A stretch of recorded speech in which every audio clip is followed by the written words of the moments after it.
You know, we got announcements back at D23 that Disney was going to do Incredibles 3.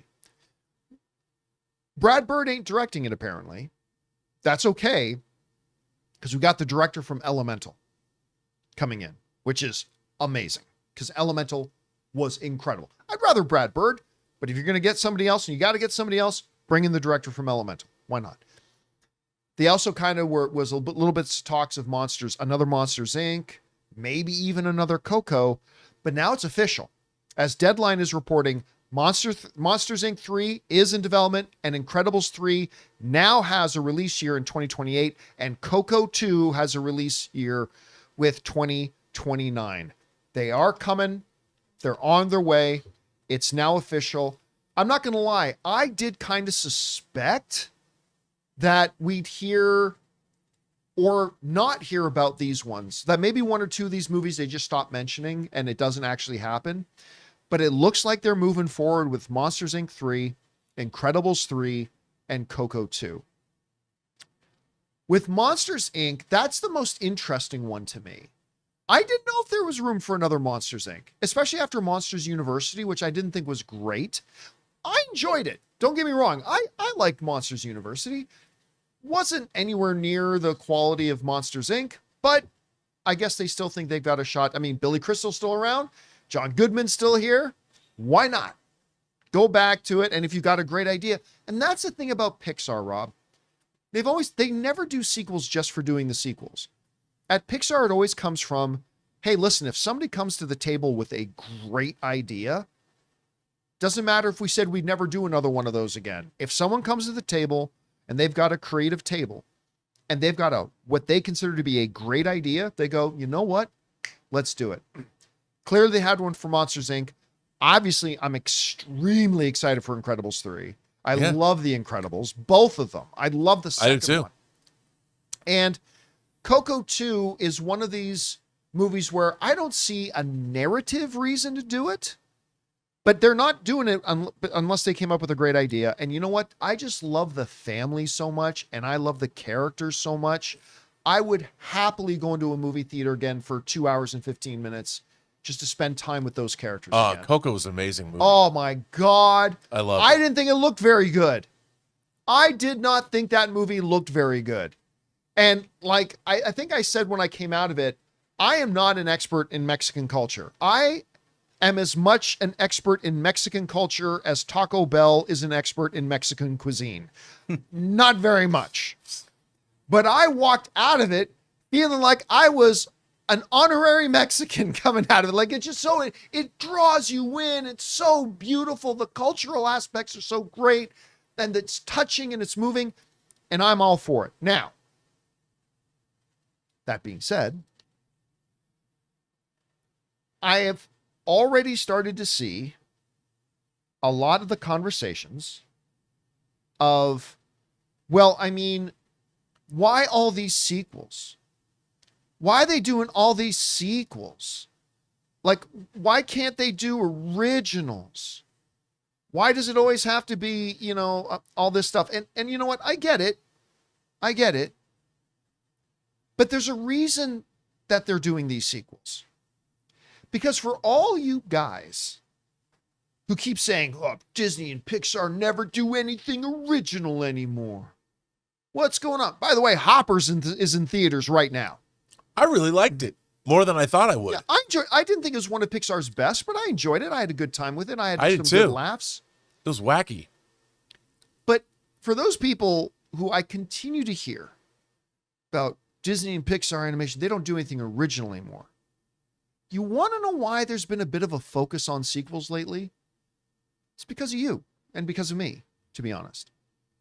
Here's why Disney, let's jump over to the Campea classroom for a second. This is why Disney is focusing on sequels right now. From 2020 to 2023, 9 of the 10 Pixar and Disney animated films that came out were all original. The only one that wasn't was Lightyear. And that was practically original because it It was Yeah. a made up story. It was the movie Andy went to go see of Buzz Lightyear that made him want a Buzz Lightyear toy. So it's kind of original, but we'll say it isn't. But let's look at the list of films they did. This is their streak. All original except for Lightyear, which I highlighted. Onward, which I really liked, made $141 million. Onset of the pandemic affected it, no doubt, but it is what it is. Soul, Luca, and Turning Red. Again, Bob Chapek era, numbskullery, stupidity, dropping those things directly on streaming, especially Turning Red. What a dumb... That's one of the best movies Disney or Pixar Animation has put out in a long time. Turning Red was amazing. Anyway. I thought Soul was amazing. Soul was amazing. Luca was really good. It's my least favorite of the three, but Luca was... Anyway, Raya and the Last Dragon was quite good. It was quite good. I'm not going to say spectacular, but it was a quite good movie. $116 million. Encanto, which was really good. $256 million. Strange World was not good. Not good. It made $73 million. Elemental was fantastic. Made the most on this list. Should have made a lot more. Yep. $496 million. And Wish, which was not good. Kind of wish that movie had never been made. But that one only went on to make $238 million. So if you're going to ask the question, why is Disney and Pixar Animation doing so many sequels right now? I feel like doing that guy who, the TikTok memes. Original. Nobody went to go to support them. Nobody went to go support them. Now, juxtapose that. What were the last two movies that came out before this big original streak? Well, the last two movies that came out right before the big original streak was Toy Story 4, that made $1.07 billion, and Frozen 2, which made $1.45 billion. Then after that, they did all the originals and nobody wanted to see it. Okay, what about since all those originals? Well, the two movies they've done since all those originals, not including Hoppers, Inside Out 2, which made $1.69 billion, and Moana 2, which made $1.05. You want to ask the question, why is Disney and Pixar Animation doing a lot of sequels? I present to you numbers. The FBI. Oh, and don't forget, I didn't even include in this Zootopia. I was going to say Zootopia is like the biggest. Didn't even include Zootopia on this sequel. That's why. Now listen, this does not undermine the importance of original. You cannot have a Zootopia 2 sequel without an original Zootopia. You cannot have a Moana 2 without an original Moana. You cannot have an Inside Out 2 if you do not have an original Inside Out. All these sequels came from them making originals. But it's still crazy to me how much talk I always keep hearing of people who think they sound like they're artistic by saying, why are there so many sequels? Why? Well, here's why. Because you don't go see the originals, dude. Because y'all don't go see the originals and everybody goes to see the sequels. By the way, Inside Out, kicked ass. Zootopia 2, I liked it better than Zootopia 1. Moana 2 was not as good as the first Moana. Toy Stories continue to kill it. Frozen 2 was really good. I mean, they just can. So that's why. So don't say they're not doing originals, because guys, I got a list of 10 films right here. Original, Lightyear. Original. They're doing them. So I think Monsters, Inc. 3 is going to make money. I know Incredibles 3 is going to make money. And I suspect that Coco 2 will make money. And you might be saying to yourself, John, it's not all about money. See, that's where you're wrong, sport. Because money represents people who want to go see it. Money is not some living, breathing thing walking around. There's not a $20 bill running up to an AMC box office. That'd be cute, though. It would be cute. Every dollar represents actual people who are like, I want to go see that, and run to the box office and go see it. So I think all three of these are good ideas. It's not like they're not continuing to feed the farm system, to use a sports analogy. They're peppering a lot of originals in there too. We've got more Pixar originals coming, by the way. Yeah.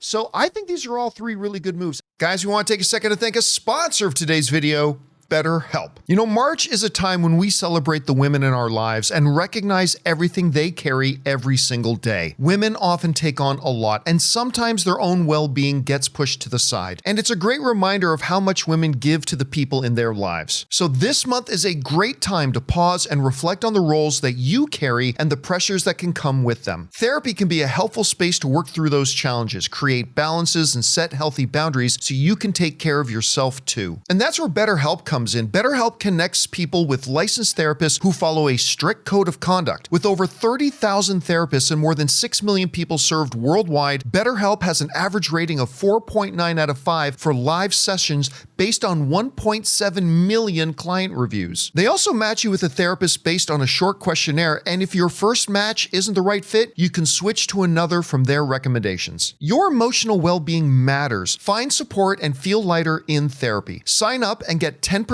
off at betterhelp.com/Campea. That's better, HELP.com/Campea.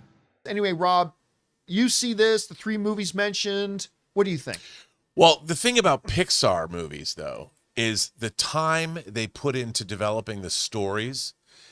The reason their sequels hit when they hit so hard is because they spend twice as much time as anyone else does in developing those stories. Yeah. They work them, and when you get an Inside Out 2, or you get a Toy Story 2 started life as a direct-to-video sequel. Yes, it did. You know, and so they accidentally deleted, and because a Pixar employee happened to have an extra hard drive at her house, the movie was saved. I hope you got a big bonus. Well, and the thing is, that's what I think is really important. When it comes right down to it, like you said, it ain't show friends, it's show business. And everybody makes sequels because they make money. People will show up. The problem is, it all comes down to ideas and execution.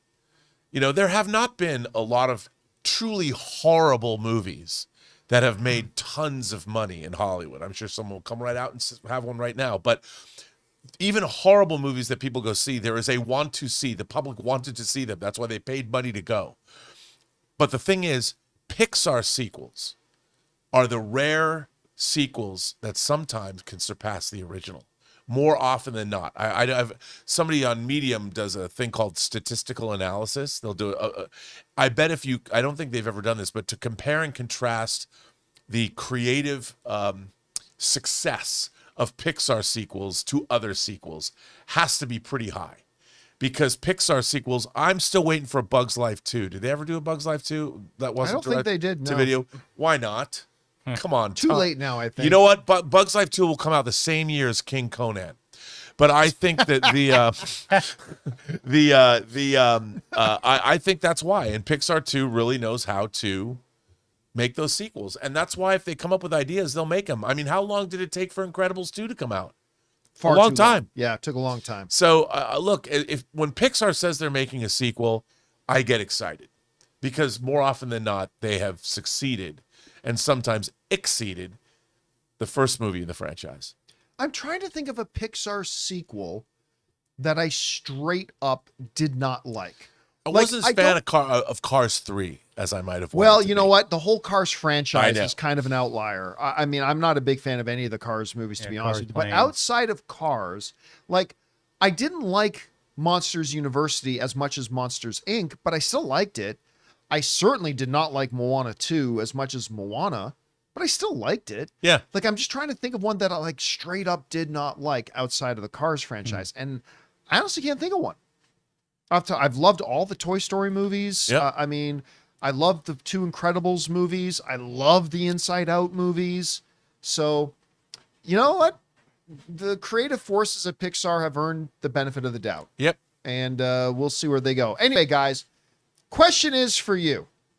What do you think about this? It is now in concrete. We got Monsters, Inc. We got Coco 2. We got Incredibles 3. They've got release dates kind of circled on their calendars right now. Do you think it's a good idea to make these? Do you think they're just obsessing too much with sequels? Do you think, like me, no, they do a perfectly good balance of original sequels? I don't know, whatever you guys think about this, jump down into the comment section below and let us know your thoughts. Hey guys, thanks so much for watching this video. Make sure you like the video, leave a comment, and subscribe to our channel. And don't forget, we have a daily podcast called the John Campea Show podcast, available on Apple Podcasts, Spotify, or your favorite podcasting app of choice. Go and subscribe to it today so it'll be there when you need it.